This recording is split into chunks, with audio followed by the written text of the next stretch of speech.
Hello everyone. Chapter number 13 जिसका name है current trends and technologies. ये चैप्टर के अंदर हम ये पढ़ने वाले हैं कि आज का कौन टेक्नोलॉजी कौन सी चल रही है, कौन सा ट्रेंड चल रहा है। करंट ट्रेंड के अंदर नई नई टेक्नोलॉजी का जो हम यूज़ करते हैं उसके बारे में हम पढ़ेंगे।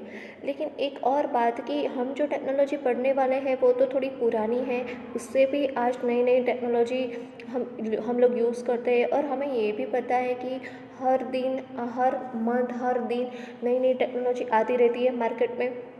ओके, फॉर एग्जांपल कि हमने कोई एक आज नया स्मार्टफोन आज ही ख़रीदा है तो हमें पता है कि कल 2-3 दिन या एक वीक के अंदर उससे भी अच्छे मतलब वही स्मार्टफोन में ज़्यादा फीचर्स के साथ, बेनिफिट के साथ नया फ़ोन लॉन्च होता है, नए अपडेट के साथ लॉन्च होता है। तो इसका मतलब ये है कि हर दिन क्या है कि ये जो ट्रेंड है टेक्नोलॉजी है वो नई नई दिन में नई नई आती रहती है, अपडेट होती रहती है। ओके, और यहाँ पे हम पढ़ने वाले हैं टेक्नोलॉजी जिसका नेम है जैसे कि जीपीएस, जीपीआरएस, वाईफाई जिसका हम यूज़ करते हैं। और ये जो टेक्नोलॉजी है उसके बारे में भी आपको पता ही होगा थोड़ा बहुत। तो okay friends, let's start. First of all, today technology has become integral part of human life. जो ये टेक्नोलॉजी है वो आजकल हमारी लाइफ का एक इंटीग्रल पार्ट बन गई है। क्यों? क्योंकि मोबाइल, स्मार्टफोन, उसके बिना तो हमें कुछ चलता ही नहीं है, उसके बिना कुछ काम ही नहीं होता है हमारा। तो इससे हम ये बोल सकते हैं ना कि it is a integral part of human life. Okay, no aspect of human life has remained untouched from it. The pace with which the technology changes is unprecedented. Every few months we hear about a new technology coming into market. In this chapter, we will look at some emerging technology in the field of computing, like entity recognition, digital photography, and data storage. जैसे कि मैंने बात की कि कोई भी ऐसा इंसान नहीं है कि ये जो टेक्नोलॉजी ट्रेंड का यूज़ नहीं करता हो। कोई भी इंसान है उसमें अनटच नहीं है। ओके, तो यहाँ पे हम पढ़ने वाले हैं like digital photography, data storage, computing, recognition. Okay friends, तो फर्स्ट हम पढ़ेंगे computing, emerging trends in computing. ये जो कंप्यूटिंग के ऊपर से आपको थोड़ा बहुत आइडिया आया होगा कि कंप्यूटिंग क्या है, जिसमें कंप्यूटिंग मतलब कि जो रिलेटेड है कंप्यूटर से रिलेटेड होता है, it's called computing. Yes, the activity that we perform with the use of computer is generally term as computing.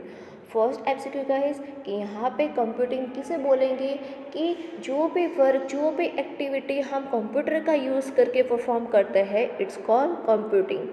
फिर से एक बार कि ऐसे कोई भी काम हो, कोई एक्टिविटी हो कि जिसमें हम कंप्यूटर का यूज़ करते हैं, उसे क्या बोला जाता है? It's called computing. Though the activities may vary from user to user, the uses of an electronic device capable of processing, storing, and communicating with other devices becomes core of this activity। और ये activity के हम electronic device का use करते हैं, जैसे कि processing के लिए, स्टोरिंग के लिए, कम्युनिकेटिंग के लिए हमें इलेक्ट्रॉनिक डिवाइस का यूज़ करना पड़ता है। ओके फ्रेंड, तो फर्स्ट यहाँ पे एक एमसीक्यू और हो रहा है कि हाँ, हमारी लाइफ का इंटीग्रल पार्ट कौन सा है? Then technology has become integral part of human life. And second MCQ है what is computing. The activity that we perform with the use of computer is called computing. We all at some point of time must have come across the categories of computer. The categories include supercomputers, mainframe computers, mini computers, microcomputer and mobile computer. Friends, ये chapter में हमें technology के बारे में पढ़ना है, तो ऐसे कई सारे टॉपिक हो गए जो हम यहाँ पे रिपीट हो रहे होंगे। जैसे कि यहाँ पे कंप्यूटर के नाम से जो आपने पढ़े होंगे स्टैंडर्ड 8 या 9 के अंदर पढ़ा होगा कि कौन से कंप्यूटर होते हैं, उसके नाम क्या क्या होते हैं, तो आपको पता होगा कि पहले कौन कौन से कंप्यूटर का हम यूज़ करते थे। जब लैपटॉप नहीं था, टैबलेट नहीं थे, तब जैसे कि super computer, main frame computers, mini computers, micro computer and mobile computer, जो ये अभी नया लेटेस्ट है। ओके, तो यहाँ पे जो तो फर्स्ट कैटेगरी है, तो वो क्या है कि जो ये फर्स्ट 4 कैटेगरी है, तो उसका एक डिसएडवांटेज ये है कि ये ऐसी मशीन है जिसकी जगह ज़्यादा जरूर मतलब कि उसकी जो जगह होती है, स्पेस होती है, वो उसकी ज़्यादा ज़रूरत पड़ती है स्पेस के लिए। ओके, मतलब वो बड़े बड़े मशीन्स होते हैं। और अब जो हम यूज़ कर रहे हैं जैसे कि मोबाइल कंप्यूटर, तो अभी हमें पता है कि ये जो है वो मिनिमल स्पेस का यूज़ करता है, हम हैंड हेल्ड होता है। ओके, तो यहाँ पे हमें याद ये रखना है कि कितनी कैटेगरी से कंप्यूटर की, तो 5 कैटेगरी है। कौन कौन सी? Super computers, mainframe computers, mini computer, micro computer and mobile computer. और उसके अंदर से जो फर्स्ट 4 कैटेगरी है वो उसके लिए स्पेस की ज़्यादा रिक्वायरमेंट होती है, और जो मोबाइल कंप्यूटर है वो मिनिमल स्पेस की रिक्वायरमेंट होती है उसके लिए। तो ये भी क्लियर होगा फ्रेंड्स। अब the major impact of mobility come with availability of laptop computers and wireless communication system. ये जो मोबिलिटी है वो मेजर क्यों हो गई है? क्योंकि अभी लैपटॉप कंप्यूटर्स का यूज़ हम करते हैं, देन वायरलेस कम्युनिकेशन सिस्टम का भी हम यूज़ करते हैं। ओके, पहले तो क्या था कि ब्रॉडबैंड का यूज़ करना पड़ता था, केबल लगाना पड़ता था नेट के लिए, और अभी तो हम वाईफाई जो वायरलेस होता है, ओके, 3G 4G 5G का यूज़ करते हैं, जिससे ये जो अवेलेबिलिटी होती है ये सारे लैपटॉप्स कंप्यूटर्स की, तो वो क्या हो गई है, उसकी मोबिलिटी बढ़ गई है, मेजर इम्पैक्ट हुआ है उसके ऊपर। दो smaller mobile computing device like personal digital assistant did exist, its impact was not felt to a great extent due to high cost and limited functionality। पहले क्या था, जब ये वाईफाई वगैरह यूज़ नहीं करते थे तब आपने मार्केट में सुना होगा कि एक PDA करके एक डिवाइस आया था जिसका फुल फॉर्म है पर्सनल डिजिटल असिस्टेंट। वो एक वॉकी टॉकी जैसा ही लगता है जो PDA होता है, लेकिन उसका इम्पैक्ट इतना हुआ नहीं मार्केट में। क्यों? क्योंकि उसका एक डिसएडवांटेज था। क्यों? जो उसकी कॉस्ट थी वो हाई थी और फंक्शनलिटी भी उसकी लिमिटेड थी। तो मतलब कि ये जो डिवाइस है उसकी इफ़ेक्ट मार्केट के अंदर ज़्यादा हुई नहीं थी। ओके, आपको याद रखना है PDA का फुल फॉर्म MCQ में आ सकता है, personal digital assistant. Okay friends, with availability of communication technology like Bluetooth, Wi-Fi, GPS, etc. and cellular data service like global system for mobile communication, code division multiple access, GPRS and third generation, the scenario has changed completely। लेकिन जैसे हमने बात की कि day by day technology बढ़ती गई और नई नई टेक्नोलॉजी आती गई, जैसे कि wifi, GPS, GSM, CDMA, GPRS, 3G, जिसने पूरा सिनेरियो चेंज कर दिया। ओके फ्रेंड्स, इस पैराग्राफ में भी बहुत सारे MCQ हो रहे हैं। फर्स्ट ऑफ ऑल PDA का फुल फॉर्म याद रखना है। उसके अलावा जो यहाँ पे टेक्नोलॉजी है सारी, जैसे कि वाईफाई, GPS, GSM, वो सारे जो है कोड उसका फुल फॉर्म याद रखना है। जैसे कि GSM है तो उसका फुल फॉर्म है global system for mobile communication, like CDMA तो code division multiple access, GPRS general packet radio service, 3G जिसका है थर्ड जनरेशन। तो ये सारे फुल फॉर्म हमें याद रखने हैं। ओके, और ये सारे टॉपिक भी हम पढ़ने वाले हैं डीप में। This technology combined with nanotechnology has given rise to miniature device, smartphone and tablet are two such great invention of this era। यहाँ पे ध्यान देना है फ्रेंड, यहाँ पे भी MCQ हो रहा है कि ऐसे कौन से दो डिवाइस है जो ग्रेट इन्वेंशन है इस एरा के लिए। तो याद रखना है smartphone and tablets are two such great invention of this era, जिसने पूरा सिनेरियो चेंज कर दिया है। In this section we will discuss about two such path breaking computing trends, namely mobile computing and cloud computing. Both these computing trends have changed the computer users scenario। तो friends, आपको यहाँ तक समझ में आ गया होगा कि कंप्यूटिंग क्या है, और कंप्यूटिंग के दो टाइप्स है, यहाँ पे नेम है mobile computing and cloud computing. Okay friends, what is computing वो समझ में आ गया। उसके दो टाइप्स है, mobile computing and cloud computing, इसके बारे में हम पढ़ेंगे। ओके, तो फर्स्ट लेंगे हम mobile computing. Smart mobile computing device are indeed one of the game changing products of recent times। The typical mobile computing device has three primary components: software, communication and hardware. जो mobile का हम use करते हैं, वो device का, mobile का, उसके 3 primary components होते हैं। याद रखना है फ्रेंड्स, एमसीक्यू में आ सकता है कि मोबाइल कंप्यूटिंग डिवाइस के कितने कंपोनेंट होते हैं। तो 3 कंपोनेंट होते हैं। कौन कौन से होते हैं तो आपको भी पता होगा: software, hardware and communication. The mobile device today come with an inbuilt operating system and set on application. Some example of mobile operating system are Android, iOS, Symbian, Windows 8, etc. अभी जो मोबाइल का use करते हैं, जिसकी mobile computing device बोलते हैं, तो ये जो डिवाइस होते हैं उसमें कई सारी एप्लीकेशन भी अभी इनबिल्ट हमें मिलती है, ऑपरेटिंग सिस्टम भी इनबिल्ट होती है। जैसे कि आप अलग अलग ऑपरेटिंग सिस्टम का यूज़ कर सकते हैं। अगर आईफोन खरीदते हैं तो उसके अंदर कौन सी होती है? iOS ऑपरेटिंग सिस्टम होती है। ओके, एंड्रॉयड, विंडोज़ 8, तो ये अलग अलग ऑपरेटिंग सिस्टम का हम यूज़ करते हैं। The inbuilt application allows us to download games, interactive programs, content of newspaper, books, magazine, etc. आप मोबाइल के अंदर कुछ भी गेम भी डाउनलोड कर सकते हैं, आप कोई प्रोग्राम डाउनलोड कर सकते हैं। मुझे आपको बताने की ज़रूरत नहीं है, आपको मुझसे ज़्यादा पता होगा कि हम मोबाइल में क्या क्या कर सकते हैं, क्या मतलब कैसे यूज़ कर सकते हैं, उसके बेनिफिट कितने हैं। The term communication in the above context refer to capabilities such as internet connectivity and phone uses. लेकिन एक जो हमें बोलते हैं ना कि इसका डिसएडवांटेज जैसे बोला जाता है कि इंटरनेट की कनेक्टिविटी के ऊपर सब डिपेंड होता है। Okay, the mobile device are becoming omnipresent and are reaching remotest area of the world। Mobile device जो है वो अभी मतलब इन लेटेस्ट टाइम के अंदर रिसेंटली वो ऐसे छोटे छोटे गाँव के अंदर भी वो टेक्नोलॉजी सब जगह पे पहुंच चुकी है कि वर्ल्ड के अंदर ऐसा कोई भी एरिया जो बाकी नहीं है कि जिसके अंदर ये मोबाइल डिवाइस का यूज़ नहीं होता हो या फिर इंटरनेट का यूज़ नहीं होता हो। With limitless capability that this mobile device offer to the large extent of population, it has now become a necessary tool of our time. The main benefit that mobile device have given us is that we can do things without being confined into one place. Previous to availability of this technology, person had to be present at a specific place. However, today with availability of various kinds of mobile computing gadgets, one can practically accomplish assigned task from any place in the world.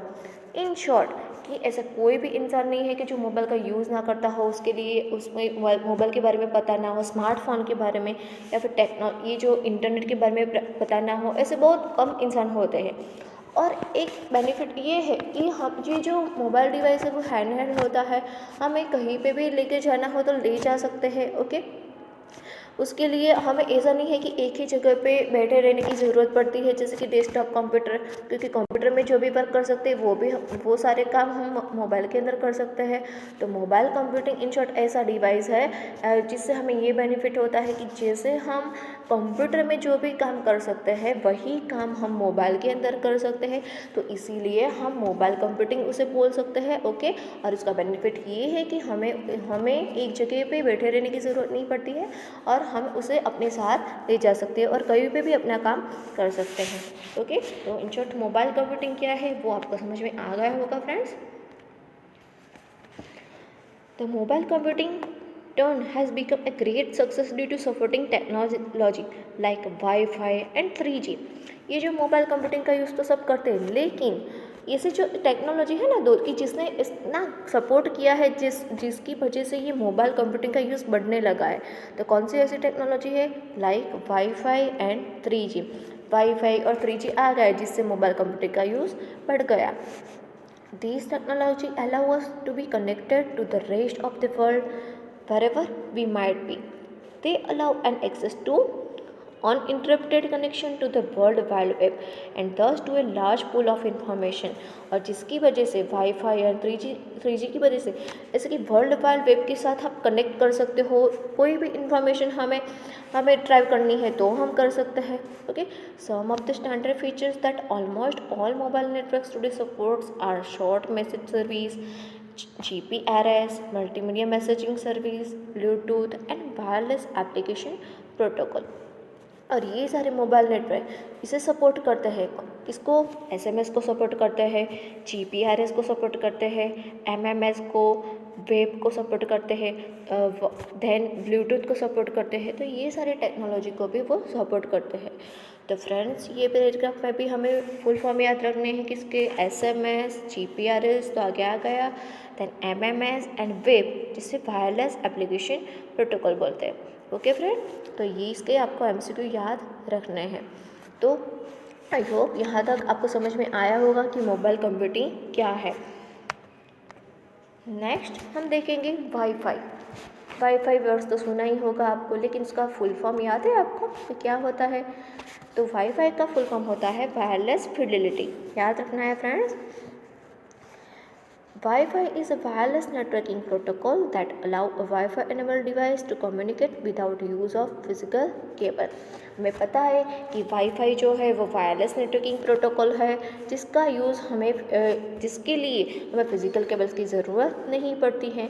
It is an interested term use to represent wireless local area network protocol based on the 802.11 IEEE network standard.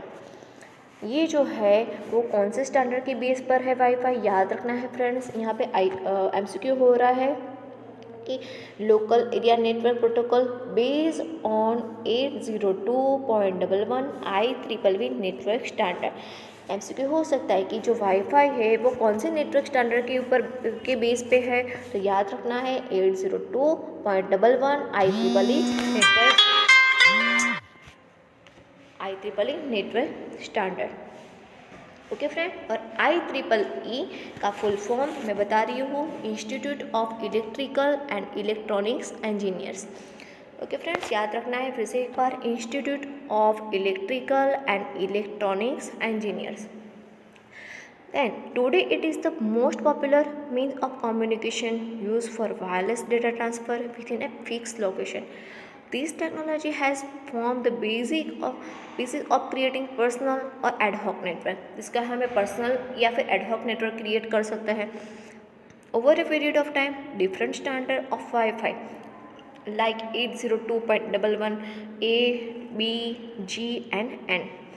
यहाँ पे जो wifi है उसके 4 type के standard होते हैं। याद रखना है फ्रेंड्स, 4 टाइप के कौन से डिफरेंट स्टैंडर्ड है, तो 802.11 A, B, G and N।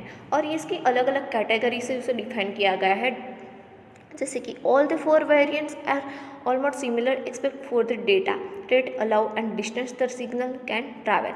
मतलब कि जो 802.11 A है वो क्या है कि वो हमें लोएस्ट डेटा रेट देता है and has an outdoor range of 120 metres.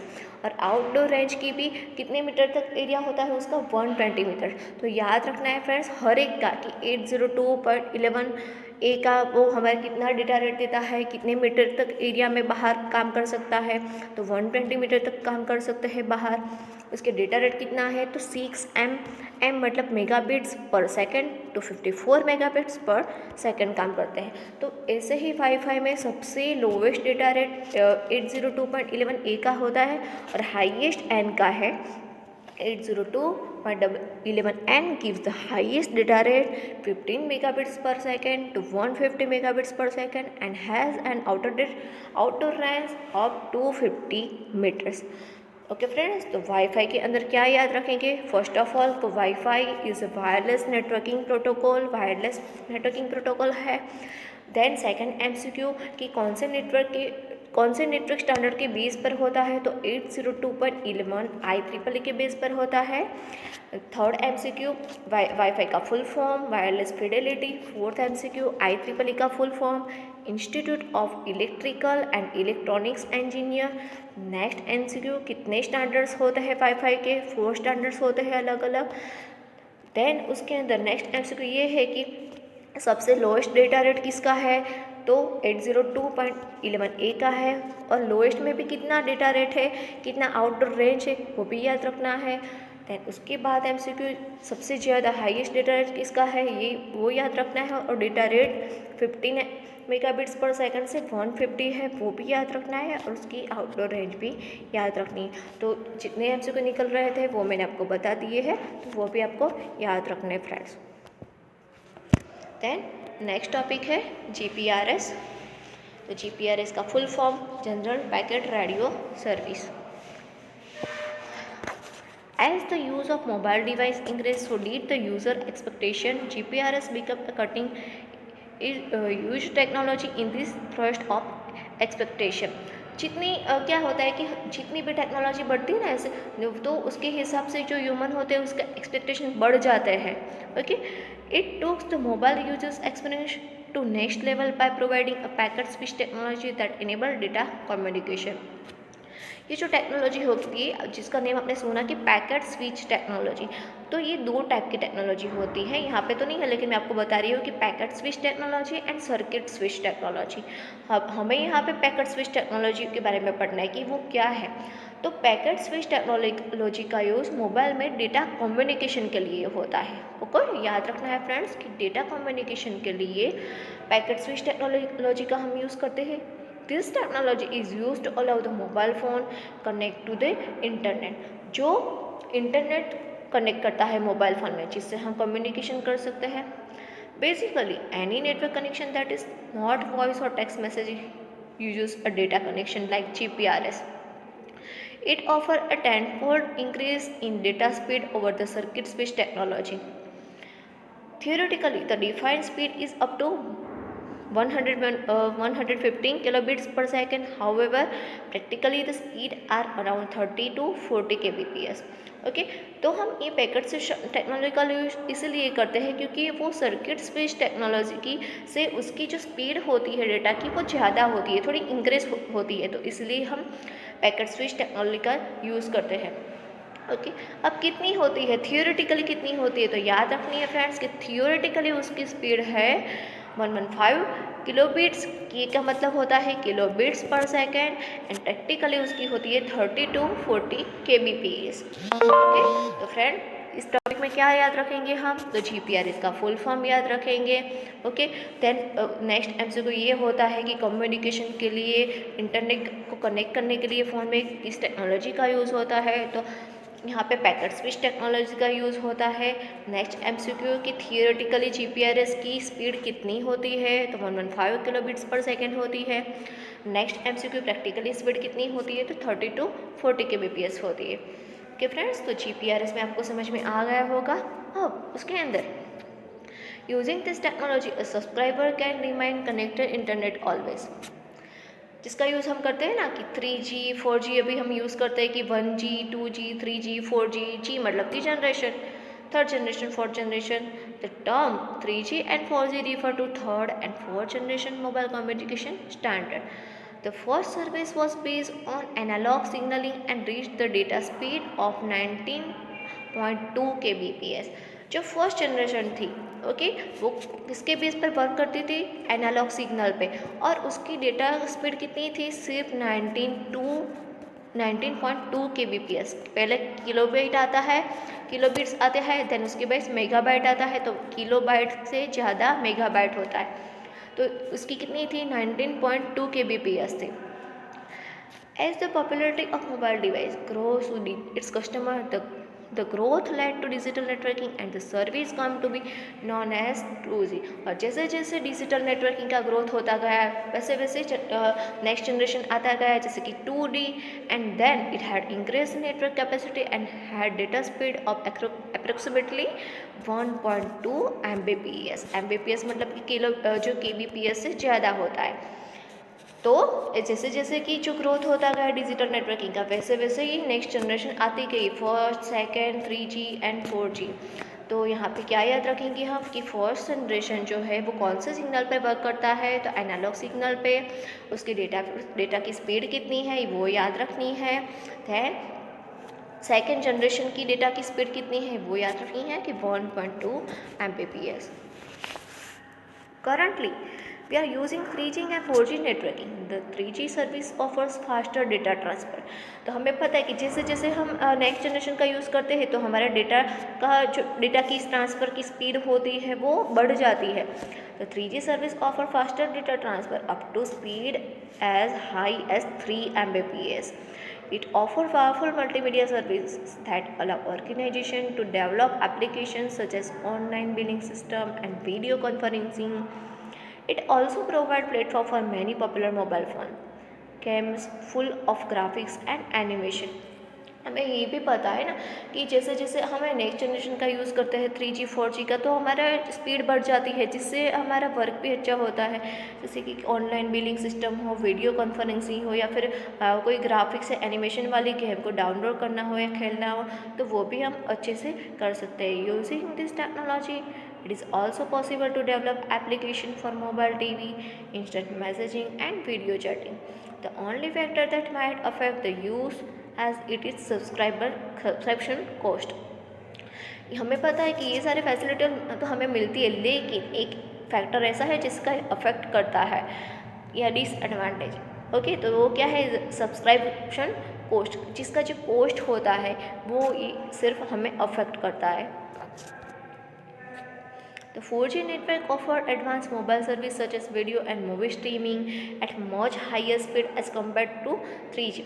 3G में हमें पता है कि क्या करेंगे, हम वीडियो चैटिंग कर सकते हैं, कॉन्फ्रेंसिंग कर सकते हैं, गेम खेल सकते हैं एनिमेशन वाले. लेकिन उससे ज़्यादा नेक्स्ट जनरेशन 4G, तो उससे भी ज़्यादा वो हाई स्पीड वाली होती है, तो उसमें हमें वीडियो मूवी को स्ट्रीमिंग भी कर सकते हैं. Theoretically, 4G service can offer download speed up to 100 Mbps and upload speed of 50 Mbps. Friends, 4G के अंदर याद रखना है कि जो 4G हो, 4th जनरेशन हमें कितनी स्पीड देता है अपलोडिंग के लिए और डाउनलोडिंग के लिए. तो याद रखना है कि डाउनलोड के लिए हमें 100 Mbps देता है और अपलोड के लिए वो 50 Mbps देता है. It has far expanded coverage and has offer more or less connectivity. The 4G network are in the infancy stage yet, but its coverage may expand rapidly. The 3G and 4G networking both have a great deal to offer in terms of speed and quality of data communication. Friend, तो GPRS क्या है वो भी आपको समझ में आ गया होगा. उसके अंदर हमने first generation, second, third and fourth generation तक पढ़ा है. अब नेक्स्ट है हमारा ब्लूटूथ. ब्लूटूथ का सिंबल भी आपको पता है. ब्लूटूथ का यूज़ तो अब हम कम करने लगे हैं, लेकिन वो क्या है, किसने उसकी खोज की थी, वो सब हम पढ़ेंगे. The mobile phone users give rise to the need of sharing data from one mobile to another. ये जो ब्लूटूथ है उसका यूज़ हम क्यों करते थे? क्योंकि अगर हमें छोटे से लोकेशन के साथ, मतलब कि लोकेशन हमारा कम है, एक ही रूम के अंदर हमें कोई डेटा को शेयर करना है, तो हम ब्लूटूथ का यूज़ करके कर सकते हैं. क्योंकि उसकी लिमिटेशन होता है कि लिमिटेड एरिया के अंदर ही हम डेटा को शेयर कर सकते हैं. तो ब्लूटूथ क्या है? तो जिसको डेटा को शेयर करने के लिए हम उसका यूज़ करते हैं एक मोबाइल में से अनदर मोबाइल में. One could use SMS to exchange data, but it involved cost. हम SMS का भी यूज़ कर सकते हैं, लेकिन उसका कॉस्ट होता है. और यहाँ पे ब्लूटूथ का यूज़ करके हम फ्री में डेटा को शेयर कर सकते हैं. Wireless technology called Bluetooth came as boon for exchanging data over short distance. जैसे कि मैंने बताया कि हम शॉर्ट डिस्टेंस के अंदर डेटा को शेयर कर सकते हैं. It use the short wavelength radio transmission in the ISM. जो डेटा को शेयर करने के लिए कौन सा रेडियो ट्रांसमिशन का यूज़ करता है फ्रेंड्स? याद रखना है, शॉर्ट वेवलेंथ रेडियो ट्रांसमिशन का यूज़ करता है ब्लूटूथ, जिसका नेम है ISM और जिसका फुल फॉर्म है I for industrial, S for scientific and M for medical. Band for communication. तो डेटा को शेयर करने के लिए, कम्युनिकेट करने के लिए Bluetooth short wavelength radio transmission का यूज़ करता है, जिसका नेम है ISM और ISM का फुल फॉर्म याद रखना है. और यहाँ जो हम शेयर करते हैं डेटा, उससे एक नेटवर्क क्रिएट होता है जिसको हम बोल सकते हैं PAN, पर्सनल एरिया नेटवर्क. तो PAN का फुल फॉर्म याद रखना है, ये भी आपके में आ सकता है. ओके फ्रेंड्स, तो ब्लूटूथ कैसे वर्क करता है वो पता चल गया। अब ये ब्लूटूथ का ये जो विचार है वो किसको आया था, इसका थॉट्स किसको आया था, तो ये आइडिया किसको आया था। तो idea of Bluetooth was initially conceived by a company name Ericsson and later adopted by almost all other companies. Ericsson याद रखना है फ्रेंड्स कि एरिक्सन नाम की कंपनी के अंदर ये आइडिया आया था, देन बाकी सारी कंपनी ने फिर उसे अडोप्ट किया था, एक्सेप्ट कर लिया। Today it has become a standard for a small cheap radio chip to be plugged into a computer। और आजकल तो ये ब्लूटूथ एक छोटी सी चिप बन गई है जो हमें डिवाइस में भी लगा सकता है, जैसे कि computer, printers, mobile phone and other electronic device. Bluetooth chip transmit data at a special frequency to a receiver Bluetooth chip. The receiver chip then gives this information to the computer, mobile phone, or any other electronic device that is associated with you. All must have seen a Bluetooth enabled mobile phone that can pair with mobile phone headset। ये आप देख सकते हैं उसकी जो लोगो है Bluetooth का, वो कि ब्लूटूथ का सिंबल ऐसा होता है। अगर आप यहाँ पे ब्लूटूथ चिप का यूज़ करते हैं कोई डिवाइस में, तो उससे भी वो चिप से हम इंफॉर्मेशन को कंप्यूटर या फिर उस दूसरे मोबाइल फ़ोन में हम ट्रांसफ़र कर सकते हैं। ओके फ्रेंड्स, तो ब्लूटूथ क्या है वो भी आपको समझ में आ गया कि किस कंपनी ने उसका आइडिया आया था, कौन सा नेटवर्क वो क्रिएट करता है, कौन से वेवलेंथ रेडियो ट्रांसमिशन का यूज़ करता है, वो सारी MCQ हमें याद रखना है। नेक्स्ट टॉपिक है हमारा satellite phone. We have already mentioned that the cellular mobile technology has revolutionized the connectivity aspect, but with all the technology in place, at times we still face a problem of network not available। Problem क्या होता है, हम wifi का use करते हैं, mobile phone का use करते हैं, लेकिन प्रॉब्लम ये होता है कि नेटवर्क, अगर नेटवर्क ही नहीं होता है तो हम कुछ भी काम नहीं कर सकता। लेकिन आपको ऐसा भी कुछ ख्याल आया होगा कि ऐसे एरिया जो होते हैं जहाँ पे नेटवर्क के जो टावर होते हैं वो हम नहीं लगा सकते, वहाँ पे खड़े नहीं कर सकते, तो वहाँ उस एरिया में नेटवर्क कैसे मिलता होगा, मतलब वहाँ पे कैसे यूज़ करते होंगे सब नेटवर्क का। तो उसके लिए हम सैटेलाइट फ़ोन का यूज़ करते हैं। तो कैसे देखते हैं, तो cellular mobile phones have limitation that they need to be in the range of cellular towers. At many places it is still very difficult to erect such towers। Imagine all exploration companies working the high sea, we don't have a provision of erecting a cellular tower in the middle of sea। यहाँ पे एक example दिया है कि जैसे जो समुद्र होता है उसके अंदर से जो ऑयल निकालने वाली कंपनीज होती है, तो वो ये काम कैसे करती होगी, वहाँ पे तो कोई नेटवर्क भी नहीं होता होगा, सी के अंदर कोई टावर भी हम खड़ा नहीं कर सकते, तो वो कैसे वर्क करता है। What happen in such scenario? How are we able to connect or transmit data in such cases? The solution to this problem is satellite communication technology and satellite phones। तो इसका सॉल्यूशन है, ऐसी जगह पे हम किसका यूज़ कर सकते हैं, सॉल्यूशन ये है कि सैटेलाइट से हम कम्युनिकेट कर सकते हैं या फिर सैटेलाइट फ़ोन का यूज़ कर सकते हैं। Satellite phone, more commonly known as sat phone, is one type of mobile phone। Instead of connecting to the terrestrial cellular towers, it connects to the communication satellite operating around the earth। ये जो satellite phone होता है उसे आप set phone भी बोल सकते हो। ओके, वो कैसे कनेक्ट करता है, जो अर्थ की ऑर्बिट में, अर्थ की जो ऑर्बिट होता है उसके अंदर हम सैटेलाइट रखते हैं और उससे कनेक्ट करके ये सैटेलाइट फ़ोन वर्क करता है। Sat phone provides functionality like voice call, text messaging service and low bandwidth internet access similar to the terrestrial cellular network। ये भी फैसिलिटी देता है कि वॉइस कॉल की, text messaging service and bandwidth low होती है, लेकिन लो बैंडविड्थ का भी आप यूज़ कर सकते हैं, इंटरनेट का यूज़ कर सकते हैं, तो ये सारे फैसिलिटी वो देता है। ये आप देख सकते हो यहाँ पे इसका सिंबल, तो सैटेलाइट ऐसा होता है। The coverage of sat phone may include the entire Earth or only specific region depending on its architecture। Generally, the use of sat phone is controlled by the government। In India, we need to take special permission from the government of India to use satellite phone। Satellite phone का use हम सब नहीं कर सकते, इसके लिए हमें government की परमिशन लेनी पड़ती है। Inmarsat is the oldest satellite phone operator. It started its service by providing large fixed installation for ships. याद रखना है फ्रेंड्स कि सबसे पुराना ओल्डेस्ट सैटेलाइट फ़ोन ऑपरेटर कौन सा था, तो Inmarsat is the oldest satellite phone operator है। और वो किसके लिए यूज़ होता था, it started service by providing large fix installation for ships, और वो उसका यूज सिर्फ शिप के इंस्टॉलेशन के लिए होता था।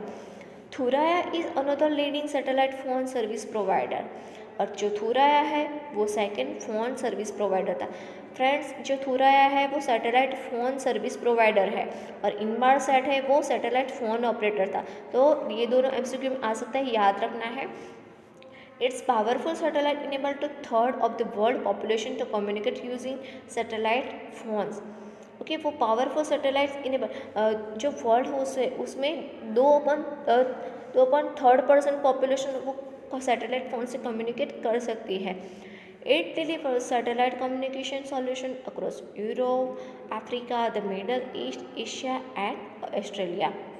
और ये कौन कौन से कंट्री के अंदर डिलीवर हुआ है, तो Europe, Africa, middle east, Asia and Africa के अंदर। तो फ्रेंड्स, यहाँ पे याद रखना है कि सैटेलाइट फ़ोन क्या है, उसका दूसरा नेम है सैट फ़ोन। ओके, और इनमारसैट, थुराया सर्विस प्रोवाइडर है, वो भी याद रखना है कहाँ कहाँ पे कौन सी कंट्री में उसका वो डिलीवर हुआ था, यूज़ होता है, तो उसका भी वो भी हमें याद रखना है। As can be observed, the satellite phones currently available in the market are almost similar to the regular mobile phones. Sat phones are very popular when expedition happens in remote areas where terrestrial cellular service is not available. Set phone का use तब ज़रूरी बनता है, वो smartphone जैसा ही दिखता है हमें, लेकिन ऐसे एरिया में जहाँ पे नेटवर्क का प्रॉब्लम होता है तो उसी जगह में हमें इसका यूज़ कर सकते हैं। With the use of set phone we get uninterrupted connectivity through though at higher cost। तो आई होप फ्रेंड्स आपको सैटेलाइट फ़ोन की समझ में आ गया होगा कि सैटेलाइट फ़ोन क्या है, देन जीपीआरएस क्या है, जनरेशन क्या है, ब्लूटूथ। ओके।